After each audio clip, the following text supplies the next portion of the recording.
वालेकुम, क्या हाल है आप सबका। उम्मीद है बहुत अच्छे होंगे। मैं हूँ आप सबकी माँ नूर अली। उर्दू रोमांटिक नावल से हिसार ज़िस कलम परीशे शाह किस number 6। Don't copy paste without my permission. ये लो अपने डॉक्यूमेंट्स, हो गया है तुम्हारा एडमिशन। सलवा हाथों में थामे डाइजेस्ट में गुम थी कि इसके सर के पीछे से खाकी लिफाफा गोद में आकर गिरा। थैंक्स। चेहरे को ज़रा सा तिरछा करते हुए इसने शायान का शुक्रिया अदा किया जो इसके कंधे के पास झुके इसे कंफ्यूज कर गया था।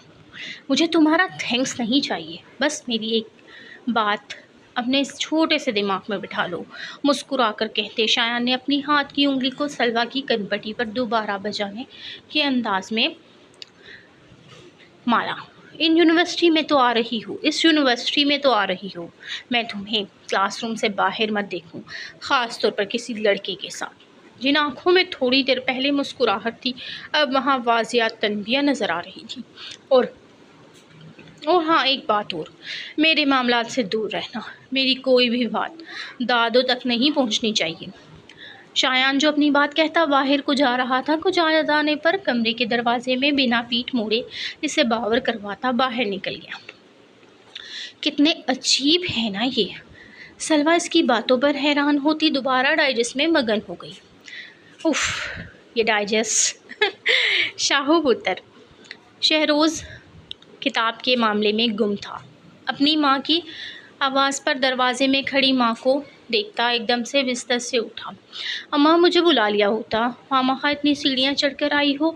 माँ का हाथ थाम कर कमरे में लाते शहरोज़ ने प्यार से कहा। दिन ब दिन इनके घुटनों का दर्द भी तो हद से ज़्यादा होता जा रहा था। बस पुत्र, क्या करूँ, अकेल घर खाने को दौड़ रही है। तू भी जल्द ही शहर टूर जाएगा। आज ही तो शहरोज़ ने अपने बाबा को वापस जाने का बताया था, जिसे सुनकर इसकी माँ को एक चुप लग गई थी। अम्मा अकेली कहाँ, इस घर में दो भूतनियाँ भी तो है आपका दिल लगाने के लिए। माँ की बेचैनी समझते शाहू ने इनके चहीतों को निशाना बनाया। अम्मा, आपकी चहीतियों गुले राना और गुले आवेश की बात कर रहा हूँ। माँ को ना समझी से अपनी तरफ देखता पाकर शाहू ने अपनी बात को वाज़िया किया। अरे मेरे लाल, इन बच्चियों से ही तो इस घर में रौनक हुए है। गले तो इस घर की अपनी बच्ची है, पर आवी वो बच्ची तो पराई होकर भी मुझे अपनी सी लागे।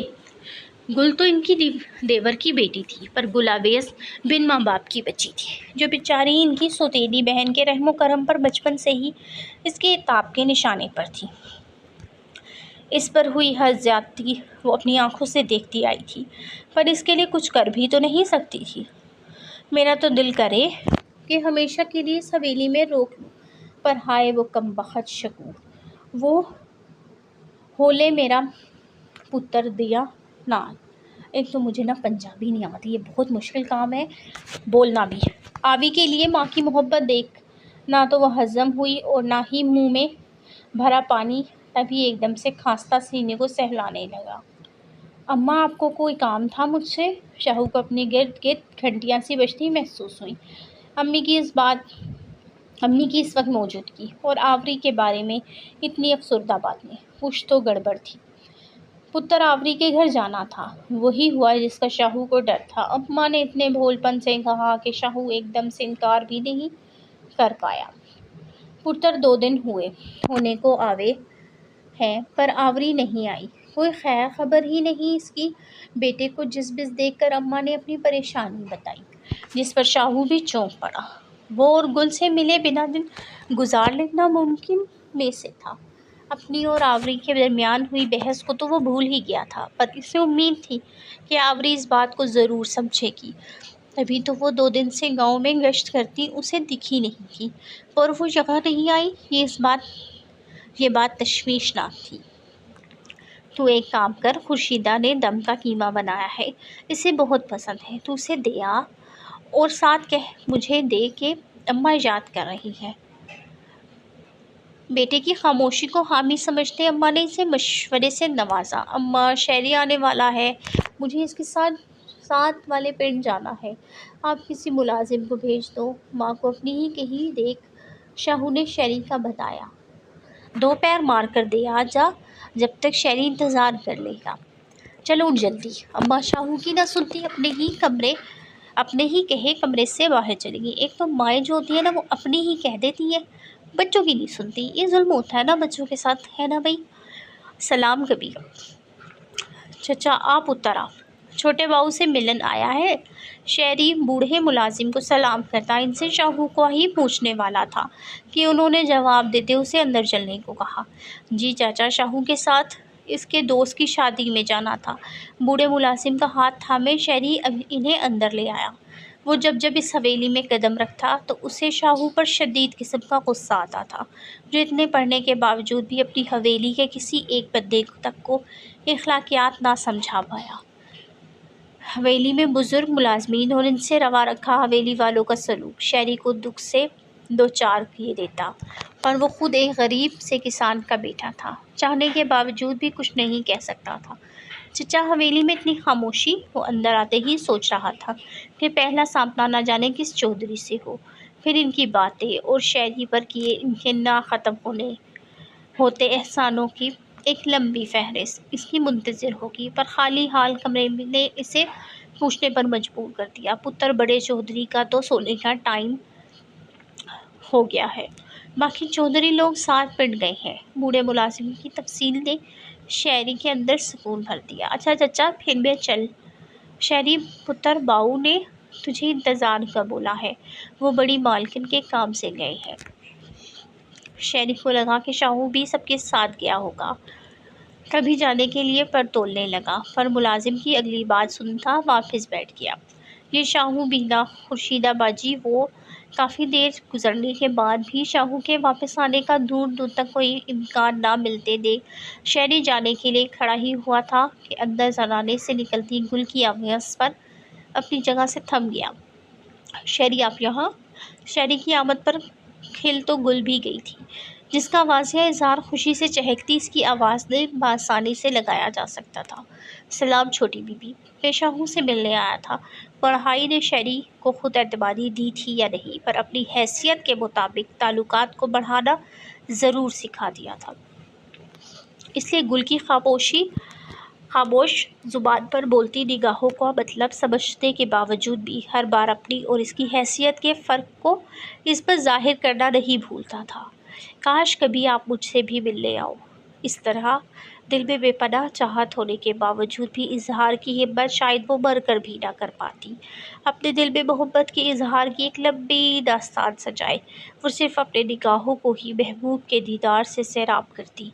हर बार एक नई उम्मीद की डोर दिल को थमा देती थी। मैं चलता, आप वापस जा रहे हैं? गुल जो कुछ देर और इसे अपनी निगाहों के सामने देखना चाहती थी, इसके फ़ौरन ही उठने पर अपनी खामोश ज़ुबान को अल्फाज दे बैठी। जी अब्बा घर पर इंतज़ार कर रहे होंगे। शहरी ज़मीन पर नज़रें गड़ोए इसे खड़ा था कि गलती से भी अगर इस पर निगाह पड़ गई तो कहीं पत्थर का ना बन जाए।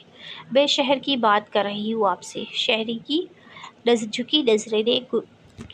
की झुकी नज़रों ने गुल को इसके करीब आने का हौसला दिया, ताकि वो आहिस्ता कदमों से चलती इसके पास ठहर गई। आप हमारे मालिकों के घराने की इज्जत है, मुझ जैसे कभी कभी को इसकी औकात के मुताबिक ही मुखातिब करे। छोटी बीबी। ज़मीन पर अपने करीब रुकते इसके कदमों ने शहरी को निगाहें उठाने पर मजबूर कर दिया। वो तो अभी तक इसी कशमकश में था कि रास्ते में खड़ी गुल को कैसे हटने का बोले।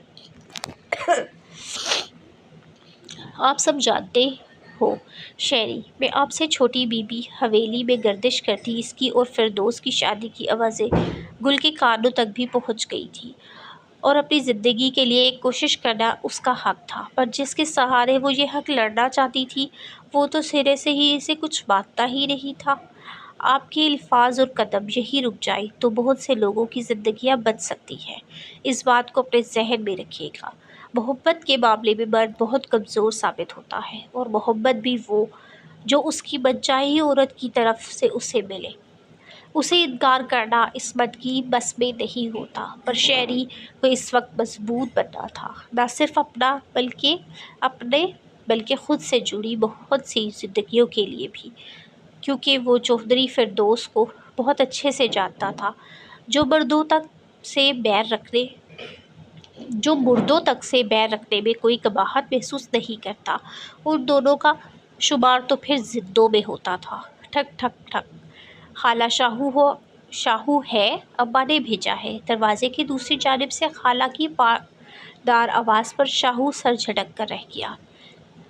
वो यही सोच कर आया था कि दरवाज़ा आवरी खोलेगी और वो अब्बा के पैगाम समेत ट्रे भी उसी को थमाकर वापस पलट आएगा, पर अब खाला की आमद ने इसकी जान इतनी जल्दी नहीं छोड़नी थी।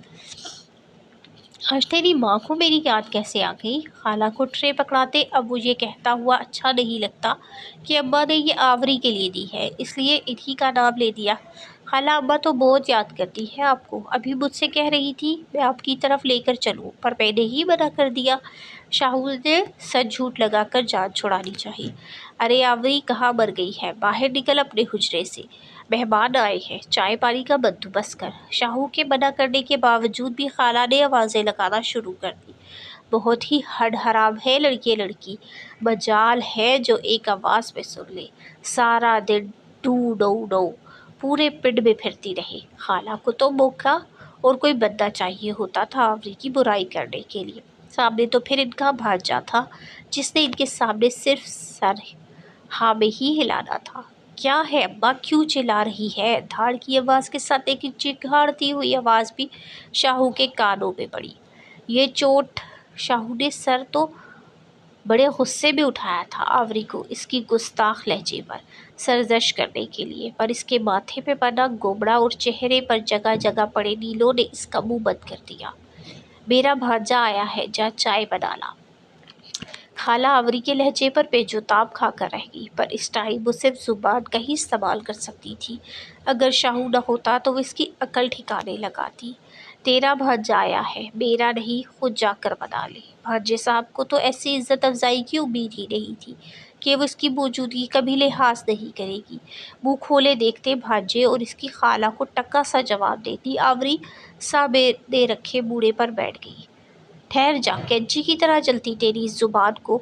खाला रहने दो चाय, मुझे जल्दी जाना है, फिर किसी दिन पी लूँगा। इससे पहले कि आवरी एक हाथ पड़ता, शाहू वापसी के लिए उठ खड़ा हुआ। अरे ना पुत्र, ऐसे सूखे मुँह कैसे जाने दूँ? सुतेली ही सही पर खाला तो हूँ, और फिर तेरी माँ क्या सोचेगी? इसकी नज़र में मैं पहले ही बहुत बुरी हूँ। तू एक मिनट रुक। आवरी ने खुद पे पड़ती तेज़ निगाहों को नज़रअंदाज किया। आवरी, ये सब तेरे ही दिए जख्म है, तुझे याद नहीं? शाहू की नज़रों का मतलब समझते गुलावेस ने इसको कुछ भी कहने से पहले बड़े काटदार लहजे में अपने इन जख्मों की दास्तान सुनाई। ना ऐसी हरकत करती, ना तो मैं खालू को तेरी शिकायत लगाता। शाहू का लहजा शर्मिंदगी लिए हुए था, पर इसकी नीयत गलत नहीं थी। वो सिर्फ इसकी भलाई चाहता था। हरकतें तो मैं भी बहुत सी करती हूँ, तो फिर सारी बताता ना, ताकि तेरी खाला के दिए ज़ख्म मुझे दर्द नहीं प्यार देते। आवरी शाहू के सामने हो और वो इसके कर्ब से दूर रहे, ये आवरी के लिए नामुमकिन था। इसे एक कदम के फासले पर रुकती हो इसे इसे एक कदम के फासले पर रुकती हवा से बिखरे बाल शाहू के बाल समेटने लगती, पर बरवक्त शाहू की मदाखलत ने इसके मुंहजोर जज्बात को नाकाम बना दिया। आवरी, पागल हो गई है क्या? तू जानती है मैं तेरे बारे में ऐसी कोई बात नहीं कर सकता जिससे तेरी बदनामी हो। आवेश का हाथ झटक कर दोनों के दरमियान फासला कायम करते शाहू ने फ़ौरन किचन पर नज़र डाली, कहीं खाला ही ना देख ले। बदनामी तो अब होकर रहेगी शाहू। तेरी शिकायत की पादाश में मुझे फ़िके से शादी का हुक्म मिला है, वो भी तेरे बाप के तवस्सुत से। और तू जानता है ऐसा तो मैं मरकर भी नहीं मानूंगी। शाही के झटके से मसैरी पर गिरने के अंदाज में बैठी गुलावेज़ अपनी ही बात पर ऐसे हंसी जैसे खुद अपनी ही ज़ात पर हंस रही हो। ओई देख, अवेश की बात पर शाहू एकदम सन्नाटे में आया। रफ़ीक से शादी तो जो एक नंबर का कमीना इंसान था, 2 बीवियां भुगतने के बावजूद भी वो हर आई गई लड़की पर एक अपनी नज़र रखना ज़रूरी समझता था। बेशक शाहू को गुलावेज़ की बेबाकी से शदीद नफरत थी, पर वो इसकी ज़िंदगी बर्बाद नहीं होने दे सकता था। जभी इसको समझाने के लिए आगे बढ़ा, जो शायद समझने की हदूद पार कर चुकी थी। नहीं शाहू, अब तू देखेगा, मेरी बदनामी, तेरी मोहब्बत में मिली सज़ा और फिर मेरी मौत। हंसते हंसते एकदम से इसका लहजा तैश में बदलता ऊंचा हो गया। शाहू इसको पहली शाहू इसकी पहली बात से ही नहीं संभला था कि इसकी आखिरी बात ने इसके मुंह पर कफन लगा दिया। और जब इसे होश आया, गुलावेज के कमरे का दरवाज़ा धार से बजता इसके अंदर गुम हो जाने का पता दे रहा था। सावरी बेटा, आप इस वक्त यहाँ, आप रो क्यों रही हो? मम्मा तो ठीक है आपकी। इस जुमले से दरवाजे की साइड पे खुद को छुपाए खड़े वजूद के दिल में सकून उतर गया। बाबा, आई एम सॉरी। सावरी जो दरवाज़ा खोलते साथ ही अंदर आ गई थी, बाप के कदमों में बैठती इससे माफ़ी तलब करने लगी। उठो मेरा बच्चा, बुरी बात है, ऐसे नहीं रोते। मलिक साहब ने इसे बेड पर बिठाते पानी पिलाया। अब बताओ, अब रो क्यों रही थी? सावरी थोड़ा सा संभलते देख अहमद मलिक ने इससे रोने की वजह पूछी। मुझे आपसे सॉरी करना था बाबा, मेरी एक ज़रा सी ख्वाहिश की वजह से आपको सबके सामने शर्मिंदा होना पड़ा। सावरी ने रोते हुए इनके आगे हाथ जोड़ दिए। हवेली में हुए तमाशे को आज 4 रोज़ गुजर गए थे, पर इन 4 दिनों में सावरी और इसकी माँ के लिए ज़िंदगी मज़ीद तंग होती जा रही थी। हवेली के मर्द तो इनको देखते ही रुख मोड़ लेते और हवेली की औरतों ने उठते बैठते इन बेचारी माँ बेटी पर ऐसे ताने कसे कि सावरी शर्म से ज़मीन में खुद को धंसता महसूस कर रही थी। इसे क्या मालूम कि इसकी एक बेज़रर सी ख्वाहिश इसकी सज़ा बन जाएगी। बाबा, मुझे नहीं पढ़ना, नहीं जाना किसी भी यूनिवर्सिटी। अपनों की इस बेतबारी ने इसे खुद ही मायूस कर दिया था। बचपन से अपनी छोटी छोटी ख्वाहिशों की तरह सावरी ने आगे बढ़ने की इस ख्वाहिश को भी हवेली वालों की सोच पर कुर्बान करते ख्वाहिश का फॉर्म ही फाड़ दिया, जो कुछ देर पहले मेज़ पर रखा था। अब चारों टुकड़ों में बटा अपनी कदरों कीमत खो चुका था। ख्वाहिश छोटी हो या बड़ी, देख कर मानी नहीं जाती, बल्कि किसी भी ख्वाहिश को मानने के लिए इसका सही होना ज़रूरी होता है। और बहैसियत बाप मेरा फ़र्ज़ है कि मैं अपनी औलाद की जायज़ ख्वाहिशात को पूरा करूँ। अहमद मलिक ने अफसोस भरी एक नज़र ज़मीन पर बिखरे कागज़ों और रोती हुई बेटी पर डाली। सावरी अब जो भी कहे, वो सोच चुके थे कि वो अपनी बेटी को पढ़ा कर ही रहेगी, फिर चाहे इन्हें हवेली वालों का ही सामना क्यों ना करना पड़े। पर बाबा, कोई मुझे क्या कह रहा है, इससे आपका कोई ताल्लुक़ नहीं। आप बस अपनी पढ़ाई पर तवज्जो दो, बाकी सारी मेरी टेंशन है, मुझे खुद सॉल्व करने दो।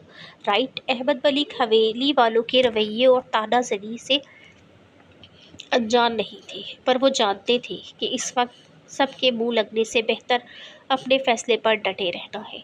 सावरी के एडमिशन के बाद सबके मुंह आहिस्ता आहिस्ता खुद ही बंद हो जाएंगे।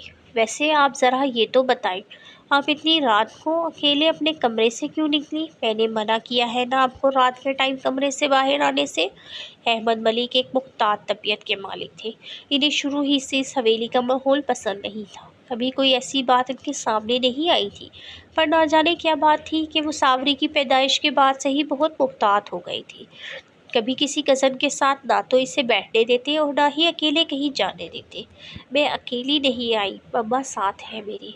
सावरी बाप की मोहब्बत देखकर मुस्कुराई। इससे खुद भी हवेली में अकेले घूमने से डर लगता था। स्कूल हो या कॉलेज, वहाँ से आने के बाद वो सारा वक्त अपनी माँ के पीछे पीछे घूमती रहती। मैंने मम्मा को अंदर आने का बोला भी, पर फिर भी मम्मा अंदर नहीं आई। अहमद मलिक ने एक नज़र खामोश नज़र दरवाजे पर डाली। रात में अहमद मलिक को अक्सर कमरे के बाहर इनकी मौजूदगी का एहसास होता था, पर ना तो वो कभी इनके कमरे में आने की हिम्मत हुई और ना ही अहमद मलिक ने इनसे कोई वजह पूछी। शाबाश मेरा बच्चा, रात बहुत हो गई है, जाकर सो जाओ। वो जानते थे कि जब तक सावरी वहाँ से जाएगी नहीं, इसकी माँ बाहर खड़ी इसका इंतज़ार ही करती रहेगी। बाबा, मुझे नींद नहीं आ रही, आपसे बातें करनी है अभी। सावरी ने मुंह बसोरा। बाबा आए ना, मैं आप और मम्मा बातें करते हैं। बाप को उठते देख सावरी ने इनसे ज़िद की। बेटा, इस टाइम अहमद मलिक ने घड़ी की तरफ देखा, जो 11 के हिस्से से ऊपर जा चुकी थी। बाबा प्लीज़, बाबा को नीम रजामंदगी से देख। सावरी एकदम से बाहर भागी और ज़बरदस्ती अपनी माँ को अंदर ले आई। अहमद, सावरी बातें करते करते बाप के बाजुओं पर ही सर रखकर सो गई थी। अहमद मलिक ने मोहब्बत लुटाती नज़रों से बेटी का मासूम चेहरा देखा और मुस्कुरा दिए। कुछ पल कमरे में खामोशी गुनगुनाती रही कि अचानक अचानक अहमद मलिक इस पुकार पर चौंक पड़े। क्या आखिरी सांस से पहले मेरी सज़ा ख़त्म हो जाएगी? अपनी शरीके हयात की बात पर अहमद मलिक ने अपना रुख इनकी जानिब किया, जिनकी आंखों में आंसू थे। अहमद मलिक ने जब इन निगाहों को देखा तो वो इन्हें नम ही नजर आई। शायद इनकी आंखें ही ऐसी थी, या फिर उन्होंने कभी इन निगाहों पर गौर ही नहीं किया था। जिस दिन मेरी सज़ा ख़त्म हो जाएगी, अहमद मलिक ख्वाहिश के बावजूद भी वहाँ से उठ ना पाए, क्योंकि सावरी ने नींद में इनका बाजू थाम रखा था, जिसे वो हटा नहीं सकते थे। मरने से पहले एक पल खुशी का मैं भी जीना चाहती हूँ। आप इसे मेरी पहली और आखिरी ख्वाहिश समझ लें। अहमद मलिक कुछ बोल ही ना पाए और वो बेटी से हाथ छुड़वाती सामने रखे सोफे पर बेआरामी से लेट गई। जारी है। आज की ये एपिसोड थोड़ी सैड थी, मज़ा नहीं आया, मुझे भी लिखकर नहीं आया। आखिर मेरा शहज़ादा अंधी जो नहीं था। और वाकई आज की एपिसोड थोड़ी सी बोर थी। वाकई 4 नमूने नहीं थे, जिनको मैंने भी बहुत मिस किया। चले जी, इसके साथ ही इजाज़त दें। दुआओं में याद रखिएगा। बहनूर अली को। अल्लाह हाफ़िज़।